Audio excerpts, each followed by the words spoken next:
वहीं हाथरस भगदड़ मामले में एक और बड़ी जानकारी सामने आ रही है। आपको बता दें कि सुप्रीम कोर्ट मामले की सुनवाई के लिए तैयार हो गया है। जांच की मांग को लेकर दायर याचिका पर जल्द ही सुनवाई होने वाली है सुप्रीम कोर्ट में। सुप्रीम कोर्ट 12 जुलाई को याचिका पर सुनवाई करेगा। आपको बता दें कि सुप्रीम कोर्ट की निगरानी में 5 सदस्यीय कमेटी बनाकर मामले की जांच की जाएगी। हाथरस कांड पर यूपी सरकार से स्टेटस रिपोर्ट की भी मांग की गई है।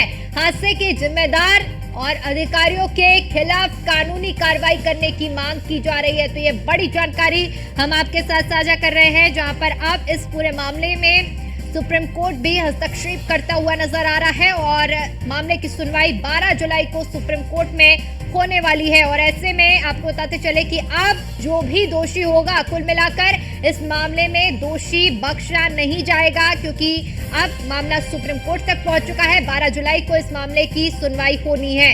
तो सुप्रीम कोर्ट की निगरानी में 5 सदस्यीय कमेटी बनाकर जांच की मांग की गई है। हाथरस कांड पर यूपी सरकार से स्टेटस रिपोर्ट की भी मांग की गई है।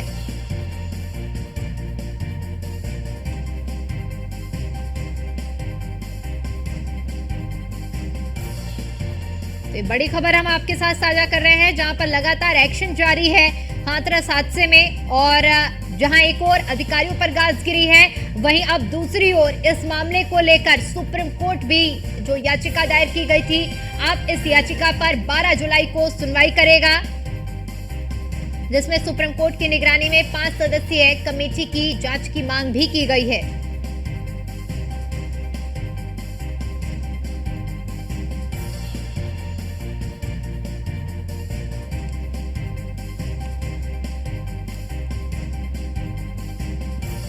और इसी खबर पर ज्यादा जानकारी के साथ हमारे संवाददाता पीयूष तिवारी हमारे साथ लाइव जुड़ चुके हैं। पीयूष, देखिए जिस तरह से हाथरस हादसे में लगातार एक्शन हो रहा है, अब इस मामले में सुप्रीम कोर्ट में भी 12 जुलाई को सुनवाई की बात सामने आ रही है।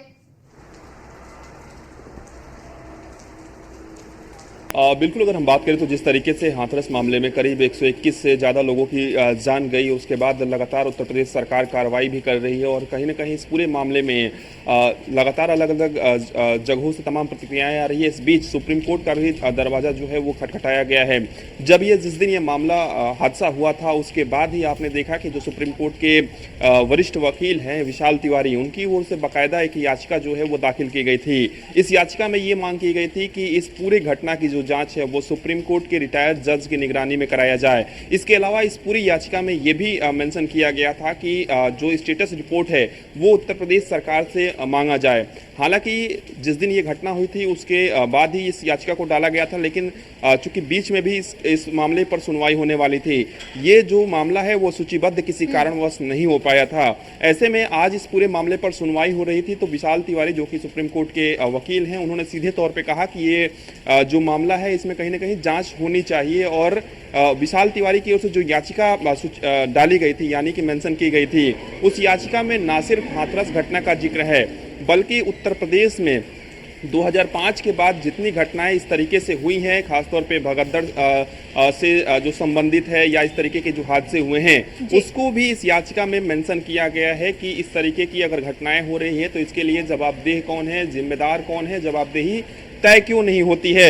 इसको लेकर भी तमाम जो बाकायदा तमाम जो चीज़ें हैं उसमें उसका जिक्र किया गया था, खासतौर पे इन हादसों को लेकर। ऐसे में आज जब सुनवाई हो रही थी तो विशाल तिवारी की ओर से यही कहा गया कि जल्द से जल्द इस पूरे मामले में फिर से जो है वो सुनवाई तब की जाए जब उत्तर प्रदेश सरकार की ओर से बाकायदा जो स्टेटस रिपोर्ट है वो दाखिल कर दी जाए।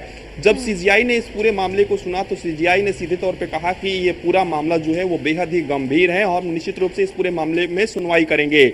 और ऐसे में 12 जुलाई के दिन के लिए इस पूरे मामले को सूचीबद्ध कर दिया गया है। अब देखने वाली बात होगी कि 12 जुलाई को जब इस पूरे मामले में यानी कि हाथरस घटना पर सुनवाई होती है तो क्या उत्तर प्रदेश सरकार की ओर से स्टेटस जो रिपोर्ट है वो दाखिल की जाती है और उसमें क्या कुछ जानकारी दी जाती है कि कितने लोगों की गिरफ्तारी हुई, क्या कुछ अभी तक इस प्रकरण में सरकार की ओर से कार्रवाई की गई और हादसे की जो प्रमुख वजह है वो क्या कुछ रही है।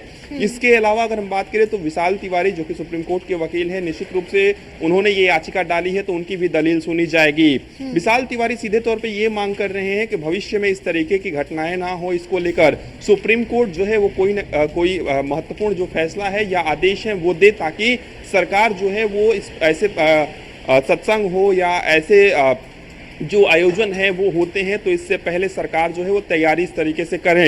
इसके अलावा अगर कोई ऐसी घटना हो रही है या होती है तो इसके लिए जिम्मेदार कौन होगा, इसको लेकर भी जवाबदेही जो है वो तय किया जाए। तो निश्चित रूप से इस याचिका को सुनने के लिए सुप्रीम कोर्ट तैयार हो गया है। सुप्रीम कोर्ट ने बाकायदा इसको 12 जुलाई के लिए सूचीबद्ध भी कर दिया है और 12 जुलाई का वो दिन होगा जब हाथरस मामले में सुप्रीम कोर्ट में सुनवाई होगी। तब देखने वाली बात होगी कि दोनों ही पक्षों की ओर से, चाहे यूपी सरकार जब स्टेटस रिपोर्ट दाखिल करती है या विशाल तिवारी की अगर हम बात करें, उनकी ओर से क्या कुछ दलीलें दी जाती है और सबकी निगाहें इस बात पर टिकी हुई है कि सुप्रीम कोर्ट की ओर से क्या कुछ आदेश आता है या फैसला आता है या सुनवाई के लिए कोई अगली तारीख दी जाती है।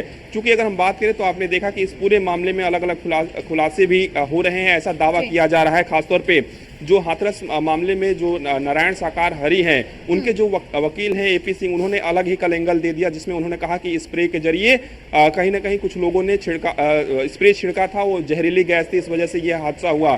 तो इस हादसे को एक तरीके से हत्या की तरफ इस पूरे मामले को मोड़ने का प्रयास जो है वो किया जा रहा है।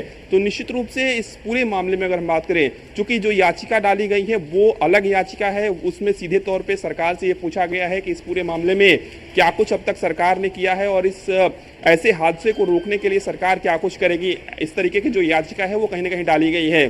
तो अब 12 जुलाई का वो दिन होगा जब इस पूरे मामले में सुनवाई होगी, तब देखने वाली बात होगी कि कोर्ट की ओर से क्या कुछ टिप्पणी की जाती है। वहीं यूपी सरकार अगर स्टेटस रिपोर्ट दाखिल करती है तो उसमें क्या कुछ वो कहती है। बिल्कुल ठीक है, हमारे साथ एसके वाजपेयी भी जुड़ चुके हैं। एसके, देखिए जिस तरह से रिपोर्ट सामने आई है, 121 लोगों की मौत हुई है, 300 पेज की एसआईटी की रिपोर्ट सामने आई है। ऐसे में अफसरों पर गाज गिरी है, आयोजकों पर गाज गिरी है, लेकिन बाबा को क्लीन चिट दी गई है, बाबा का जिक्र तक नहीं है।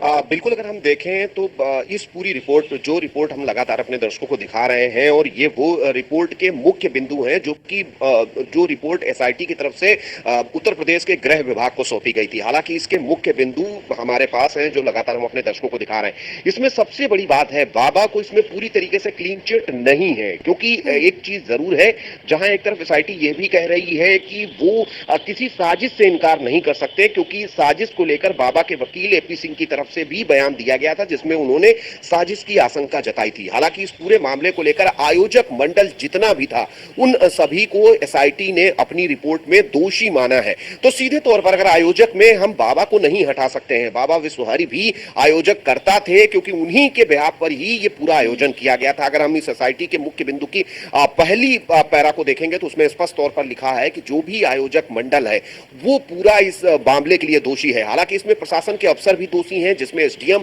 जिन्होंने इस पूरे मामले में परमिशन दी थी और परमिशन भी बिना मौके का मुआयना किए दे दी गई थी। तो ऐसे में उनके खिलाफ सस्पेंशन की कार्रवाई हुई हो। जहां तक एसयू सिकंदरा राव का सवाल है या सचिव सिकंदरा राव का सवाल है, चौकी इंचार्ज का सवाल है, सिकंदरा राव तहसीलदार का सवाल है, इन सभी अधिकारियों को लापरवाही का दोषी माना गया। जहां पर परमिशन तो दी गई लेकिन परमिशन के हिसाब से ना तो आयोजकों की तरफ से इंतजाम किए गए थे और ना ही प्रशासन तरफ से ही मुआयना करने के बाद वहां पर प्रॉपर व्यवस्थाएं की गई थी, जिस वजह से इन 6 अधिकारियों का प्राथमिक तौर पर सस्पेंशन हुआ है। हालांकि इस पूरे मामले को लेकर लगातार जो जांच है वो आगे बढ़ रही, क्योंकि एसआईटी जो कि 2 सदस्यीय थी, जिसमें उत्तर प्रदेश के आगरा के डीजी जोन और साथ ही साथ अगर हम बात करें अलीगढ़ के कमिश्नर की, दोनों की अध्यक्षता में यह कमेटी बनाई गई थी और इस कमेटी ने अपनी रिपोर्ट दी है। अब चूंकि ये रिपोर्ट उत्तर प्रदेश सरकार की तरफ से गठित न्यायिक आयोग के पास भी जाएगी और उस रिपोर्ट के अलावा जो न्यायिक आयोग अपने स्तर पर लगातार जांच कर रहा है, वो जांच रिपोर्ट जब आएगी तो विस्तृत तौर पर